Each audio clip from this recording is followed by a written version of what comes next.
नमस्कार, प्रणाम। और हम आप सबके छोट भाई भोजपुरी गायक टुनटुन यादव, और ये हमारे बाज़ार के हमारे वो बहुत ही फेमस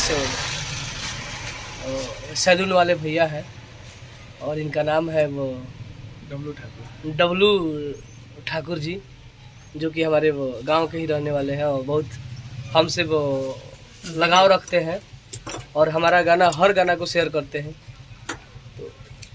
और भैया के भी हम बहुत ज़्यादा सपोर्ट करीला, और भैया के पूरे रिलेशन वाले हमारे दीवाना है ना भैया, और सब लोग हमारा गाना सुनता है।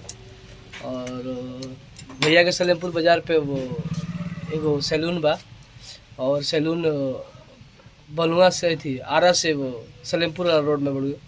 तो जौन भी भाई के अगर बाल कटावे के मन हो के क्षेत्रीय हमारे जितने भी 5-10 किलोमीटर दूर के हमारे भाई लोग हैं, तो प्लीज़ आप लोग भैया के सैलून पे आइए। और सस्ता सुविस्ता भैया बाल काटिला, ज़्यादा महंगो ना मिला। 50-60 रुपये में बाल रही दोनों काट देला, हमरो काट देला। तो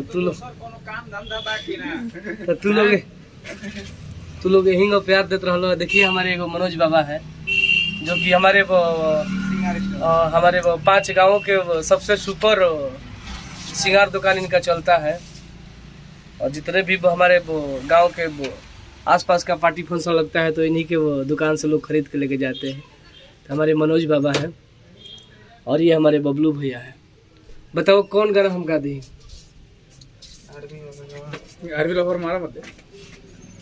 हर की नइखे बने के हमारा सांसद विधायक, अमाही बस तने बना दे तू लायक। अब बोला बैठल रही कबले घर पे, अरे तो तक द सरस्वती मैया रमीला भर पे, भेज दो ये माई जनुआ के बॉर्डर पे। और सरस्वती माई कृपा कर दिया रमीला भर पे। और हमारे गाना गोरू बढ़िया बाज रहा, दिल में रखनी यार तो के डीपी में रखनी सैया के। हर की डाली डाली स्टेटस ताड़ा पावता रे काहे यारावा के अपन नजरावता रे। हर की बेवफा धोखेबाज काहे भूलैले प्यार लड़ कैया के।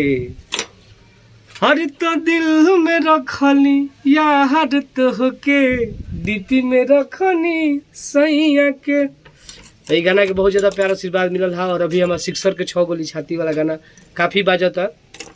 और तू हवो सर्दी के दवाई, वो गाना बाजता। बहुता शीतलहरी हो, वो गाना बाजता।